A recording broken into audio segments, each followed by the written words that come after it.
You're listening to the Peace Corner with a group of young, peace-hungry interns at GPPAC, the Global Partnership for the Prevention of Armed Conflict. In a world riddled with violent conflict, peace can feel elusive, and peace building can sound abstract. We want to change that with the Peace Corner. Who are the people breaking away from the discourses of hate and violence and transforming the status quo? What personally drives these people to peace building? There are many stories of peace, some which inspire us, fill us with hope, and others which make us hungry for change. Each podcast, we talk to a different peace builder about their own personal experience in the field, from Nicaragua to Palestine and beyond. This is a chance to hear from the people putting themselves on the line for peace, the people who remain steadfast in their pursuit of more peaceful societies, and who incidentally are delightful to talk to. So nestle into a corner and listen to the voices making peace possible. Today, your host is Raphael.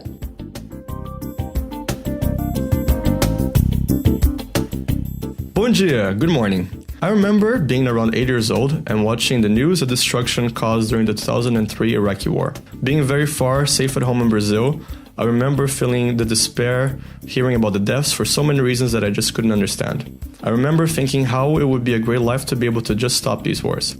As years went by, I shelved a career ambition as something like peace could never pay the bills. Well, lo and behold, here I am today at GPPAC trying to make that work. But still a number of questions plague me as I start this road for a life in the struggle for peace. How can we help others without imposing our worldview? What is the impact of grassroots peace work in comparison to those luscious halls in Geneva and New York with busy UN diplomats? Can these two work together or are they at odds? How do we as peace builders maintain our faith in a brighter tomorrow? I don't have an answer to those questions, but maybe Jon Rudy does, so I sat down with him to have a chat.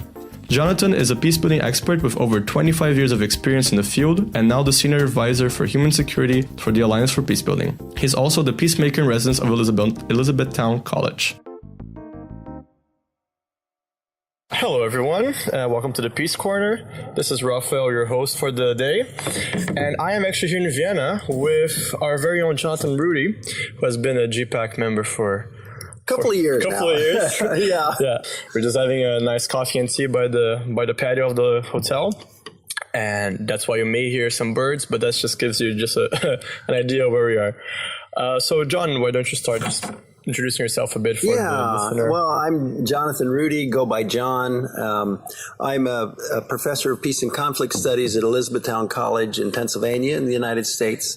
My title there is Peacemaker in Residence, so I think I dig that title because I haven't heard it very often, and it's original. It's original, and I think it captures kind of what I want to do, both in an institutional way, but also in a global way, which is why I'm engaged with GPPAC. I am a senior advisor for human security at the Alliance for Peacebuilding, and through that have gotten involved in GPPAC in promoting human security as an agenda. So. Right. I have a number of other titles, but maybe that'll bore everybody. Yeah, so. Fair enough. But that's interesting with the Alliance for Peacebuilding because I also doing my background research on you, slightly stalkish, but I saw that you did a lot of work with grassroots organizations all around the world. So actually that's what I wanted to, chat with you about is the difference and impact of grassroots level initiatives and high peace building level initiatives because GPPAC we're trying to connect those two, right? Yeah. So that's the theme of the talk today. Well, and I think you kind of captured my whole career beginning in 1987 or even going back further if you want to, that I have a bias toward the grassroots, that I have a bias toward community level engagement. Now, that being said, I've always been an outsider, right? I'm a U.S. citizen. I was born in Canada, but the way I've worked professionally, I have a real bias toward communities taking charge of their own situation, overcoming violence. And so I have tried to walk alongside those people, those communities, those real heroines and heroes of peace. And I can't take credit for any of that except that I have accompanied them and learned from them the lessons of what it takes in various places. Yeah. And I would say, I've worked in contexts where civil society has been really robust, such as the Philippines. And I worked in places where civil society is really under threat and is really or non-existent. And, the more authoritarian a regime, a governance, the less participatory, I'd say the more stress civil society is under. So I'm kind of wandering here, but you have to pull me back on track. No, but that's interesting. So you mentioned the power of them. Well, just in like a few words, what exactly is that? Because we have all this theoretical perspectives, but like from your first-hand experience, what is the potential? Yeah, I think that potential has to do with leadership. It has to do with vision and imagining. One of the things I've learned is that in places of really protracted violence, the brain researchers are reinforcing this, that imagination, the ability to create and, build something out of nothing, to imagine the future you want, it really gets under threat, really gets diminished. Violence does that to us. And so the task of the peace builder is to help people imagine, and in so doing, maybe develop some steps to extricate themselves from the level of violence, the stuckness of their conflicts. So and you do that work of imagination, right? I think. And how do you try to encourage people to develop that and pull that out of them in those kind of situations? Well, in a training scenario, for example, we do things that kind of do like the brain gym, that get the brain working. I have a colleague who has been doing music therapy in very traumatic situations, and what she's telling us is that sometimes even that the brain is so incapable of moving beyond that trauma that what she starts with is simple rhythm exercises. Just can you beat a rhythm with 2 sticks? And if not, that may be actually the first step. I can't say that I've ever worked in a situation where there's that amount. So in our workshops, we will just do the creative imagining exercise. You got to try to problem solve something really simple. Can you give an example? I do this exercise with a long 3-meter pipe, and people need to try to lift it up to waist level.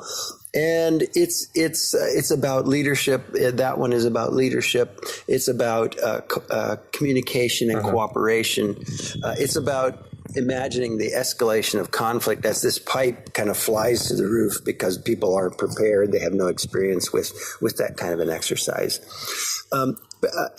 Exercises of perception, for example. I'm fond of collecting pictures of these things that the psychologists have given us. Can you see the child that's in the middle of this picture? Right. Can you see what is behind all these lines, these slanted lines? Can you read the text that's in there? Those kinds of things. So you're kind of, if I'm getting your experience correctly, you're trying to bring us back from peace building to a level of just human healing in a way. Yeah, that's a great way to put that, because here's my elevator definition of peace building. Give right? me the pitch. It's a sentence and again, it comes out of my 20 or 30 years of experience. Peace building is connecting that which has been disconnected by violence. Wow. And violence does fragment. We know that the gray matter, our brains get fragmented, but our social cohesion gets fragmented. And so peace building is kind of working at reconnecting that. A major task is reconciliation. Yeah. A major task is forgiveness, whether it's ourselves, whether it's others. Forgiveness is for ourselves. I can't sit around waiting for you to forgive me if you've harmed me, right? A major task of that is to, again, imagine what do these restored relationships look like? And why should I do that? And how are we all connected? Again, one of my starting points is all things are connected. But how do I imagine that? Is that true? And so in a lot of the trainings I do, we kind of explore that. And I welcome when participants push back on me and say, now, wait a minute, in my context.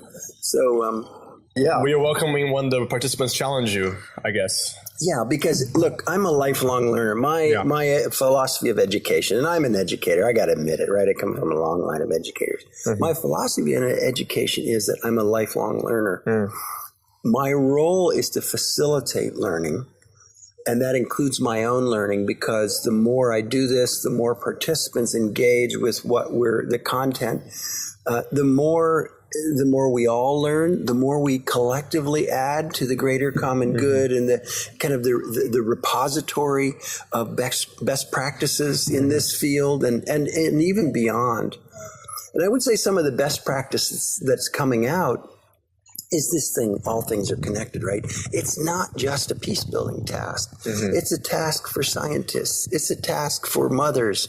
It's a task for political leaders. It's everybody's task to be able to figure out, how do I amend these rifts that have developed in society between people? And in the peace building context, we were talking a bit about grassroots. Do you think, because it is such a hard thing to kind of see that connectedness and go through that journey of forgiveness, is it easier to hear that from someone from your own community, which may understand and empathize with you, or is it easier to hear that from an outsider because they don't have a bias? That's a great question, and I would say that it's a combination, right? I need to, as an outsider, most places, except in my own classroom in Pennsylvania in the United States, am an outsider. And so I got to learn what my own power is in that situation, my own limitations, my own ability to be humbled when I get it wrong, and to say, oh, wow, sorry. I was impressing my own baggage, my own cultural kind of blinders, if you will, on this situation. Is there an anecdote of that so we can get a picture? Well, I remember one of the most formational times was at Mindanao Peacebuilding Institute, where I've taught for the last 17 years. In the Philippines, right? In the Philippines, in Mindanao, Philippines. I was doing a kind of a conflict mapping, which is what we've been doing here. Yeah, it sounds very familiar. Conflict mapping. And one of my participants, who's is a Muslim and from a Muslim area, stood up and said, "Can I give you my definition of and the analysis that I've done?" And we made space to hear his analysis, and it was one of the most pivotal times in my life to say, there's wisdom in the room, there's perspective, and education is about creating the space whereby that's a venue for sharing that. And I remember thinking, okay, I've learned a major lesson here to just slow down, allow the wisdom in the room to emerge. Yeah, and I think that's the role. Yeah, I mean, the role of the educator, right? It is to bring out the best in people and to make them. So, would you define peace builders as educators? I think at some level, or is that your personal? We all baggage? have to be, right? Yeah. Because education is a key part of peace building. And many of us who are in this and who are outsiders in other places find ourselves in an education role. Certainly, and when you lead a conflict transformation, a conflict analysis workshop, to some degree, you've got to educate, because there's a knowledge component to this that it's not all there is, right? Because there's an experiential, there's a component of engaging with your own area and grappling both internally but also collectively as a community. So, that's a really great question I haven't thought about before. Of course, my initial response is, to some degree, we're all educators. And if we're in a lifelong learning role, always learning, even into our 90s and 100s, right? We can learn the new things that may provide some new insight and be a catalyst in that. And you mentioned a bit before, kicking back to your experience, your work with Alliance for Peacebuilding.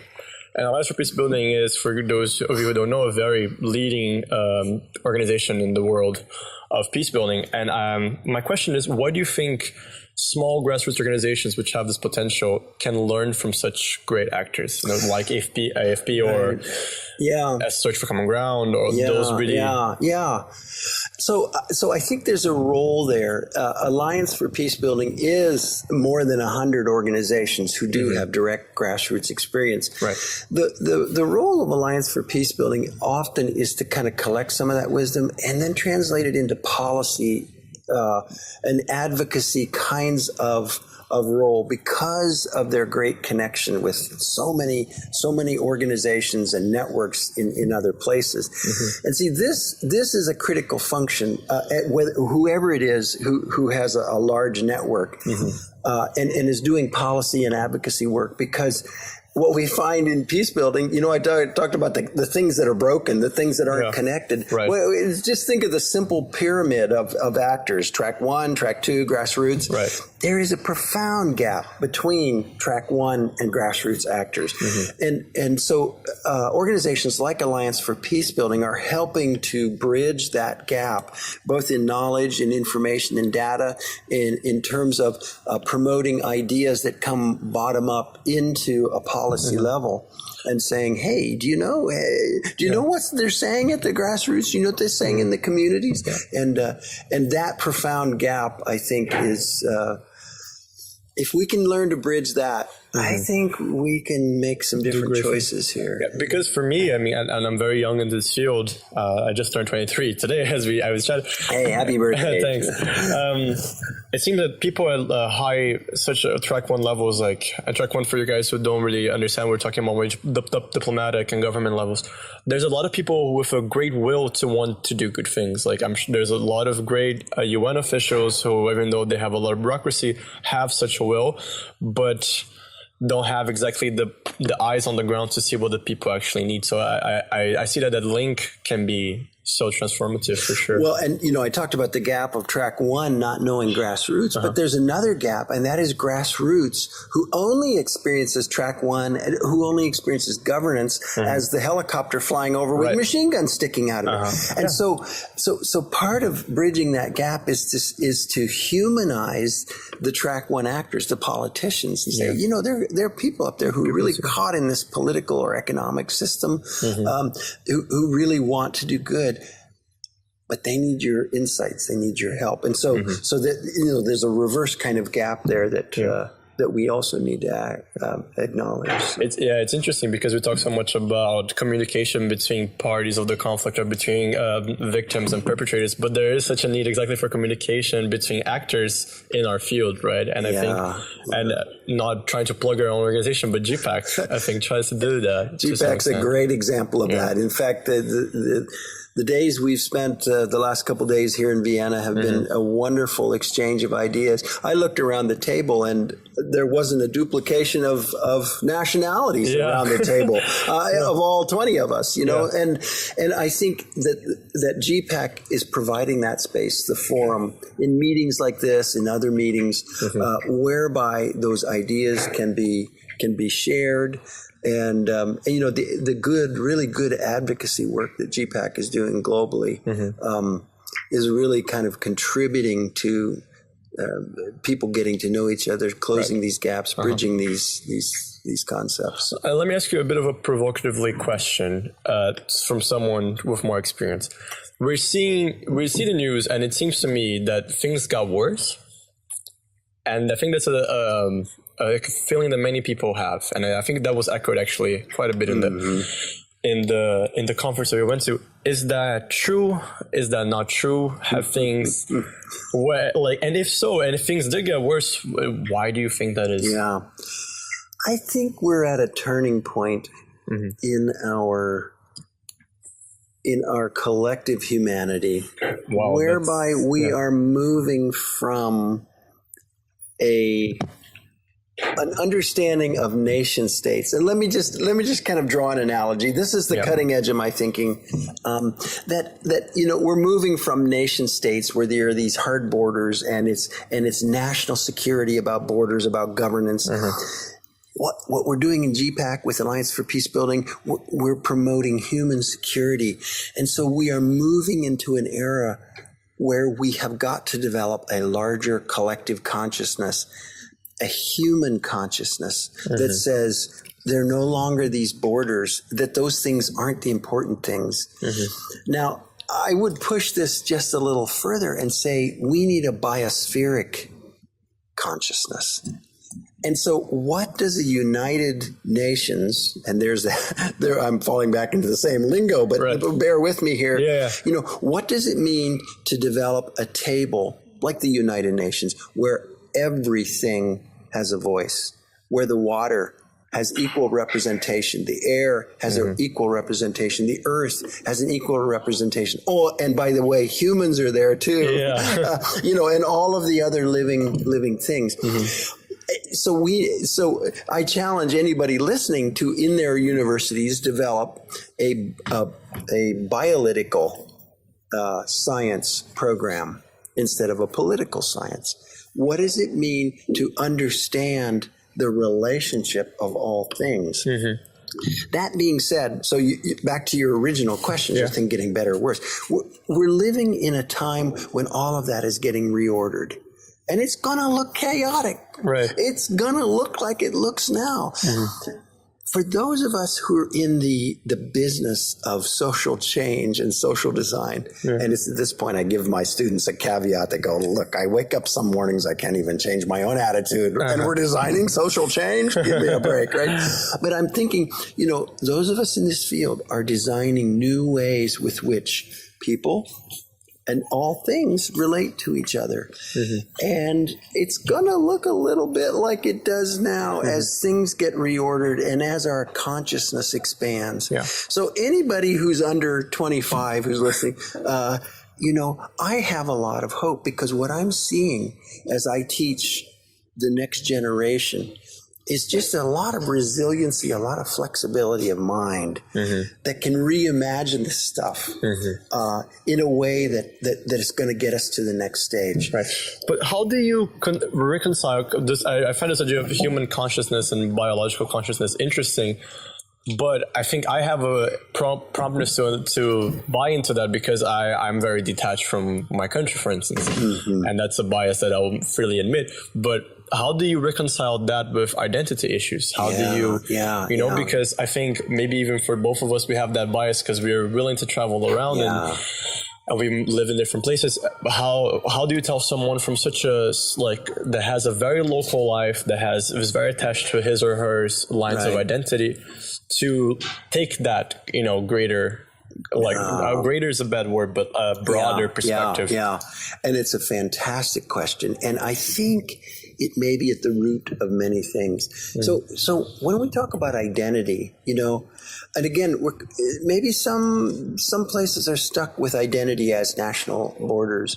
In my interactions with First Peoples, First Nations, what I'm finding is an ability to navigate identity based on other things. And so maybe that new identity is not so geographically bounded, but it is the concept of being anchored in the earth in a respect that would allow all people to be grounded, and at the same time develop a collective identity that I am one of many things in the biosphere. And as I develop a respect for all of those things, that is where the respect for the other person. If I can develop respect for the earth and the air and the fire and the water, then maybe I can develop a respect for the person with a very different identity than I. And in so doing, we kind of develop a collective identity. Does that make sense? I mean, I think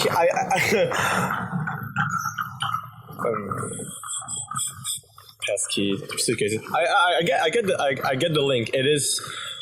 I think we have a long ways to go, but I as you said, I think it was a quote that I heard on the conference.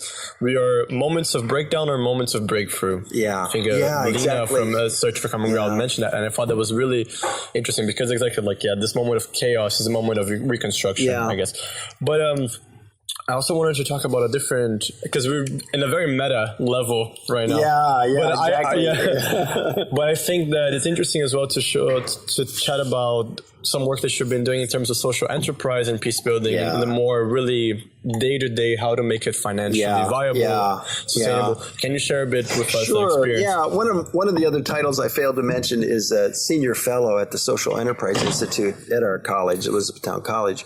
And what I've been thinking about is the cost of violence to the planet.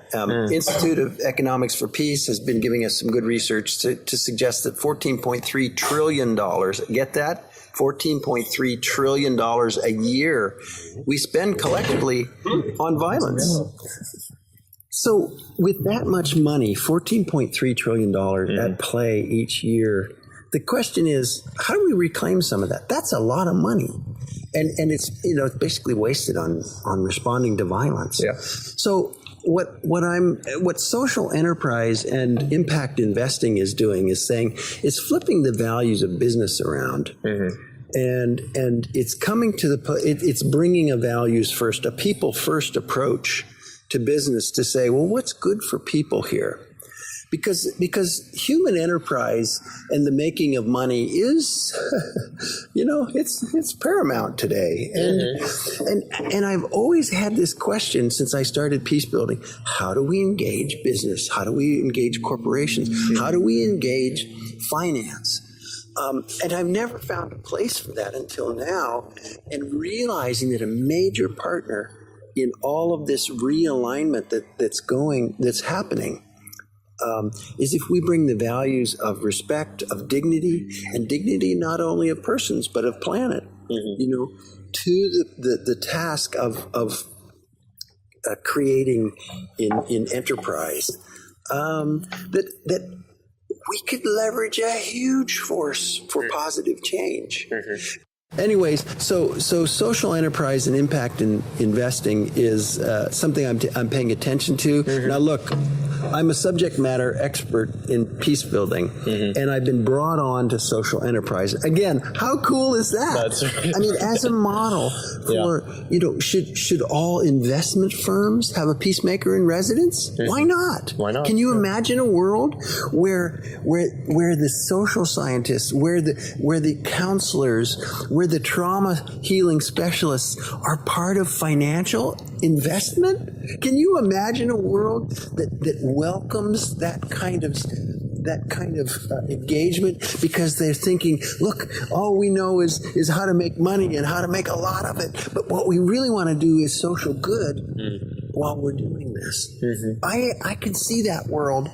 And I know we're a long ways from it, but I can suddenly the model has crystallized in my head, and I really think it'll flip kind of this whole world of NGOs upside down. Yeah, hopefully it will. Right, I think we need a rebooting.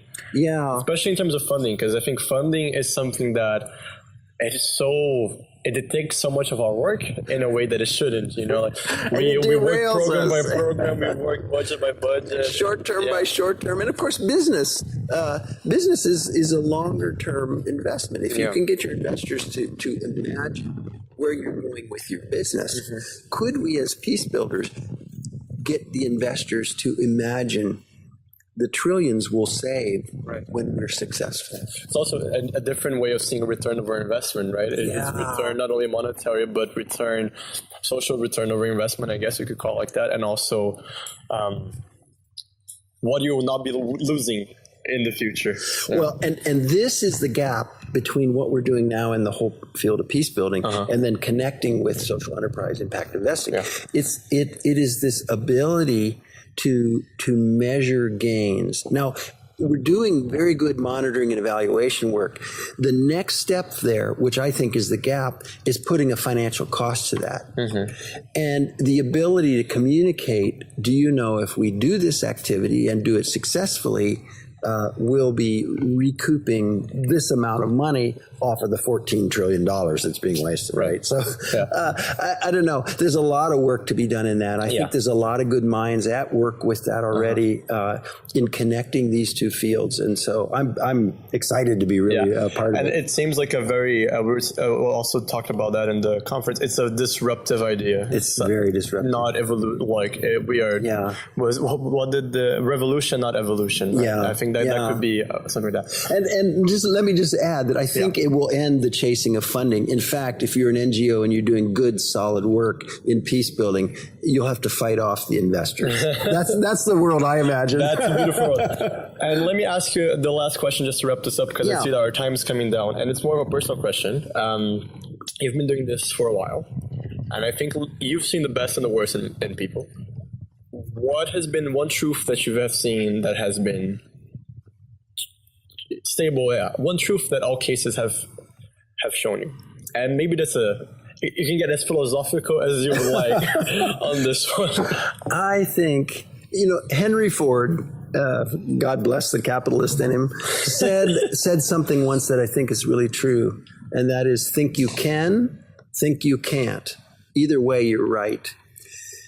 The people that I have been privileged to work alongside, who I find are most resilient, are those who have found the ability to live in gratitude for each day, to somehow manage the fear that, again, comes to them daily, and to see the humanity in others, and live in that gratitude. I think there's a resiliency there in those folks that has really inspired me and has kept me going even in my darkest hours. Right. I remember a colleague of mine when the rounds of wars in Mindanao came back again, every 3 years. And I looked at her and I said, I am tempted to despair and throw up my hands. And she looked at me and said, you don't have the luxury to do that. And that was a real reference point to me to say, I need to find a way to stay engaged, to stay helpful. I hope that's profound enough. That was good. That was really great. I just want to say thank you so much for this interview, and thank you so much for chatting with us and a bit of your experience. It's been great, Raphael. Well, that's it for today's episode of the Peace Corner. Thank you for listening to the voices making peace possible. Tune in next time when our gender intern Maria talks to Sharon Bogwan-Rose, feminist and gender expert, to explore women's rights and their participation in peace processes.